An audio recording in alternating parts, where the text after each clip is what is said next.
Bismillahirrahmanirrahim. Ada seorang anak muda di Damaskus, di ibu kota Syria, di zaman tabi'in dulu. Pernah datang ke sebuah masjid namanya Masjid At-Taubah. Masjid At-Taubah ini zaman tabi'in ada. Ada seorang tabi'in masyhur di situ, tinggal jadi imam juga jadi alim, mengajar tiap hari. Anak muda ini datang lalu berkata, "Wahai imam," imam kalau kita kiai, "Wahai imam, saya datang dari luar Damaskus, ya, miskin, tidak punya apa-apa, tapi saya mau belajar agama. Boleh nggak saya numpang tinggal di masjid bersama anda? Saya bantu-bantu lalu saya hidup bersama anda, maksudnya makan minum bersama anda." Kata ya syekh itu, silahkan, nggak masalah. Tapi harus sabar, ya ikutin kehidupan saya, apa yang saya makan kau makan, apa yang saya minum kau minum. Kata anak muda ini, baiklah. Anak muda ini cerita, dia bilang setelah 3 bulan saya tinggal dengan syekh saya. Ternyata syekh saya ini orangnya sangat zuhud, luar biasa. Ada makanan makan, tidak ada makanan puasa. Dan hari ini sudah 3 hari kami puasa. Sahur dengan sebutir kurma segelas air, buka puasa juga begitu. Tapi ini sudah hari ketiga, syekh saya masih kuat, saya sudah tidak kuat lagi, dia bilang. Saking tidak kuatnya saya bungkukkan punggung saya, menekan perut saya supaya lapar saya hilang.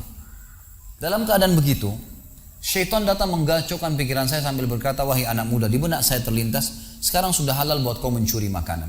Kalau kau tidak curi makanan, kau mau makan dari mana? Akan mati kelaparan. Minta sama gurumu nggak punya. Minta-minta sama orang, gurumu larang, minta-minta sama orang. Sekarang kau curi makanan, saya tidak mati kelaparan." Dia bilang dalam kondisi saya berkecamuk. Saya berpikir mencuri makanan di rumah di sebelah masjid.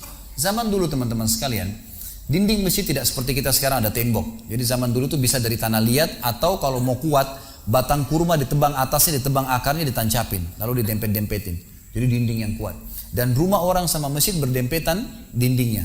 Dia naiklah dinding masjid, dari belakang masjid dia naik mau mencuri makanan. Di rumah yang pertama dia mau masuk mencuri di sebelah masjid, itu dia lihat ada 3 perempuan yang tidak tutup auratnya, lagi nenun kulit domba. Dia alihkan pandangannya karena dia tahu yang bukan mahramnya haram untuk melihatnya. Dan itu bukan tujuannya, dia ingin cari makanan. Dia pindah ke rumah kedua. Waktu dia pindah ke rumah kedua, dia lihat dari atas rumah karena pakai pelapa-pelapa kurma, jadi kelihatan nggak ada orang, tapi ada bau masakan. Karena laparnya dia turun ke dalam, dia masuk ke dapur, ditemukan ada panci yang lagi dipakai masak dengan kayu bakar. Di dalamnya ada, waktu dia buka, air yang sedang direbus 2 buah terong yang sudah matang. Karena lapar sekali, diambil sama dia terong 1 lalu digigit. Sementara dia kunyah teman-teman sekalian, dia bilang, dia ceritakan nantinya, waktu saya sebentar kunyah dan sangat lapar, saya sudah buru-buru ingin menelannya, tapi tiba-tiba muncul ketakwaan saya pada Allah. Muncul ketakutan saya pada Allah, kepatuhan saya sama Allah. Lalu saya berkata dengan diri saya, subhanallah, syaitan berhasil membuat saya melakukan 3 dosa sekaligus. Yang pertama, masuk rumah orang tanpa izin, dosa. Yang kedua, mencuri, mengambil terong itu. Dan yang ketiga, saya sedang memakan makanan yang haram. 3 dosa sekaligus.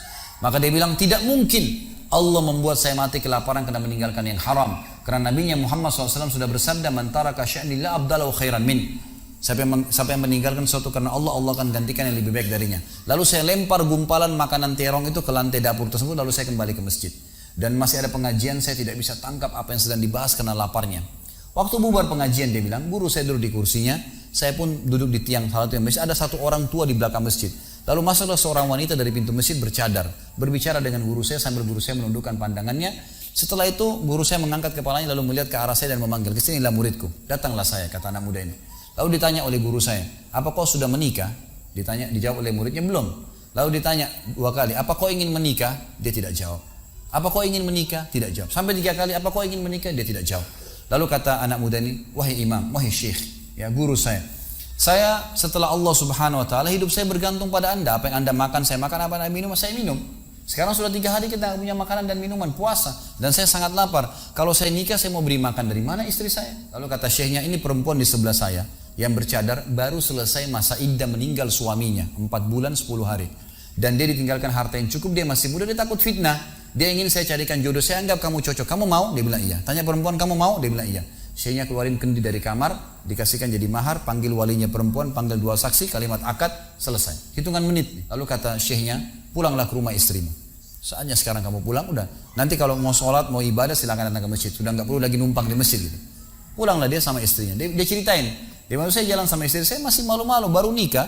Dan ini kan memang hitungan menit nih. Ya, dia baru tadi kelaparan, tiba-tiba sekarang sudah nikah. Saya jalan, keluar dari masjid, lewat di rumah pertama yang dia tadi manjat mau mencuri, dilewatin sama istri. Begitu masuk, tiba di depan pintu rumah kedua yang dia manjat, gitu kan, istrinya berhenti, buka pintu rumah lalu berkata, "Masuklah suamiku, ini rumah kita. Rumah yang tadi dia mencuri nih."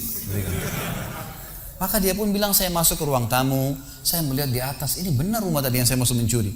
Istrinya bilang, wahai suamiku, tadi saya dengar Anda sudah 3 hari nggak makan, mau makan? Dia bilang iya. Istrinya masuk ke dapur, ditemukan apa? Panci terbuka, terong yang sudah digigit. Ini kisah nyatanya. Tiba-tiba perempuan ini bilang, siapa yang makan terong saya? Spontan gitu, teriak gitu kan. Pada saat dia teriak, maka si laki-laki ini mengucapkan kalimat begini. Ini dari saksi bahasan kita. Dia mengatakan, kesinilah istriku. Demi Allah begini ceritanya. Kronologisnya saya manjat, saya turun, saya lapar, saya makan. Dan demi Allah sebelum saya telan, karena saya takut sama Allah, saya lempar ke dapur, ke lantai dapurmu dan belum kering tuh. Gitu kan.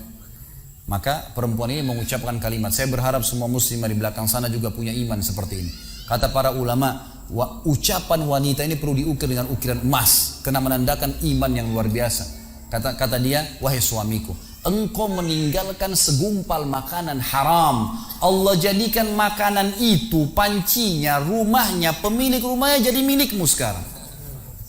Allah bukan hanya hilangkan laparnya, makanannya dikasih, pancinya, rumahnya. Orang yang bertakwa kepada Allah diberikan jalan keluar, teman-teman sekalian.